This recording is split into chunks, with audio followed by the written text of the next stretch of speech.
We have one last topic in today's show, and it is a little Guardians topic. Jason, MLB Network put out its top 10 relievers for the upcoming season, and this was the top 5. Something on this list definitely caught my attention. They had Devin Williams, the Yankees' new closer, at number 1. 2 Guardians relief pitchers in the top 5. Emmanuel Clase at number 4, and Cade Smith at number 2, with Ryan Helsley of St. Louis and Mason Miller of the Athletics to round out the top 5. Jason, 2 Guardians in the top 5, but are they in the right order? Could Cade Smith be a better relief pitcher than Emmanuel Clase? How's Clase 4th?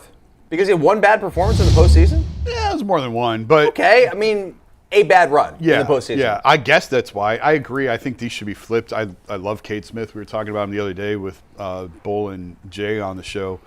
But Clase's done it for multiple years, and Cade's only done it for 1 year. So to me, until he does it again, and I think he's more than capable of doing this again, but we got to see it a second time before you put him as the second best reliever in the game.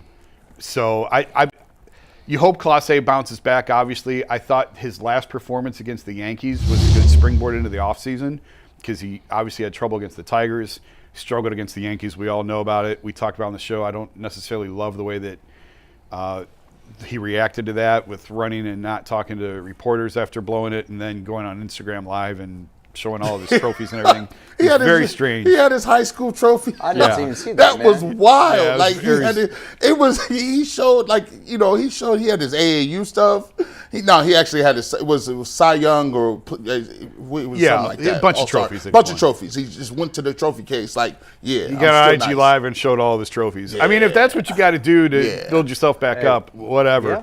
But I certainly don't think Cade Smith should be ahead of a Clase on this list right now. I mean, he's got to do it again. But Cade Smith is a horse, man. Like I have all the faith in him that he will duplicate it. But Clase's got to be hot above him right now. Yeah, that's prisoner in the moment. Clase was, listen, I get it. I understand. Listen, he had a tough series. But, I mean, trust me, who's not having a tough series against that lineup with the Yankees? Yeah. I mean, it's not as if, like, they were playing the Rays or something. So, for me, Clase should be higher than that. I think he'll have a bounce-back year. Cade Smith is a monster. Like, I mean, it is what it is. I think, when you look at Clase and you talk about regular season pitchers, who's the guy that you don't want to see coming into the game? It's that guy. Yeah. Nasty cutter, great stuff. I hope he bounces back. I imagine that he will bounce back. But, that probably challenged him more. That was probably more of a mental challenge for him coming off that series than anything else in his career to this point. This is going to be fascinating. I don't know. It's like the Guardians come into the season every year with a new team. But for some reason, I'm looking at it now like, well, we knew what the bullpen was. We knew what the lineup was. There's some open positions for a lot of cats coming up this year, especially in the bullpen.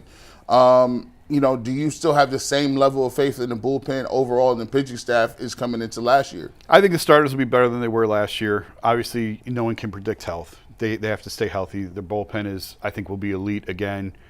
They just signed Jacob Junis as sort of a swing guy. He could start, he could relieve. I think Junis is 32. He's had some moderate success in the past. We'll see if he could be this year's Ben Lively. Who knows? They sprinkle their Guardians foo-foo juice on him, and they always seem to find these randoms and turn them into. I'm like, how are you getting these dudes off? Now, if they could just do that with some sticks, we'd be all right. Well, I think you'll see Chase DeLauder at some point this year. Finally, that's the plan. If he can stay healthy, once you get past the contract clock, I would say hopefully by May, DeLauder would be up. There's a competition at second base. Juan Brito is going to have every chance to win that job. Gabby Arias had a great Winter League ball. I know people are sick of hearing it. Arias is still only 24 with about 500-ish at-bats in the big leagues. So we'll see. It's now or never for Gabby with this team, and second base is open. So we'll see if he can win it. Angel Martinez. So you're going to see some new names. Bizana hopefully, if Bizana gets off to a great start, you could see Bizana by midseason. I don't think that's out of the question. And this is how Cleveland operates, and it's just the way that it's the reality for them. Jason, we all know and kind of expect them to be good. Mm-hmm. Good, which means make the playoffs. I feel like they make the playoffs every year. Yeah. What is going to set them apart? What do they need to get over that hump? We always talk about trade deadlines and things like that, but can this team be a legitimate World Series contender? I know Bill Nye, the science guy, picked them to win. Yeah, Did you see that? I did see that. My kids were all over that one. Yeah. What do they need? They need another $100 million in payroll. That's what they need. Here you go. You're going to crush me right before we go to WKY. Well, we need another $100 million, don't we all? Well, I mean, you got to hit the ball out of the park in the playoffs. That's what. We don't have Aaron Judge and Giancarlo. Yeah, and that's historically, you can look at all the numbers. It's hard to manufacture runs in the postseason. It's not impossible. Not saying it's impossible, but it's the Does harder Ramirez path. have to have an immaculate run? Jose's he can got to do have it a great because he didn't postseason have a great series. postseason. No, he's. I mean, if you look at his postseason numbers, they get glossed over here. He's never had great postseason numbers. It's one of the knocks on him. And if he was playing in a bigger market, he'd probably get killed for it. If he was in Philly or New York and putting up the numbers that he puts up, he'd probably get destroyed. But because he's in Cleveland, because he took so much less to stay here, people just love the fact that he's here. But, Naylor's got to have a big postseason series. Jose has to have a big postseason. I'm sorry, not Naylor. You mean Naylor's gone. His brother needs to have a postseason, right? I mean, Carlos Santana they're counting on now. Manzardo. These guys have to have big time postseason series, and they got to come up with guys who can hit the ball out of the ballpark in order for this team to succeed. Man. Now, to me, I see it coming down to the end of the year, and I think the Chiefs, or not the Chiefs, but the Royals, I think the Minnesota Twins, the Tigers, and the Guardians are going to be in a 1-2 game race the entire year. I don't think anybody It's a great pulls away. division. I think it's a very good division. I shouldn't say great. It's a very good division.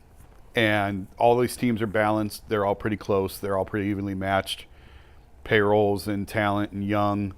I really like the Royals. I don't like the Twins. I like the Royals probably. I like the Royals and the Guardians the best of these teams.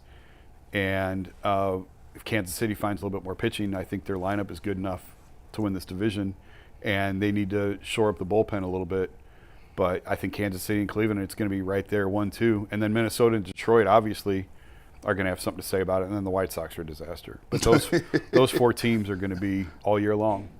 Yeah, I might do that. Will the White Sox be worse than the A's this year? Would they? That's a funny question.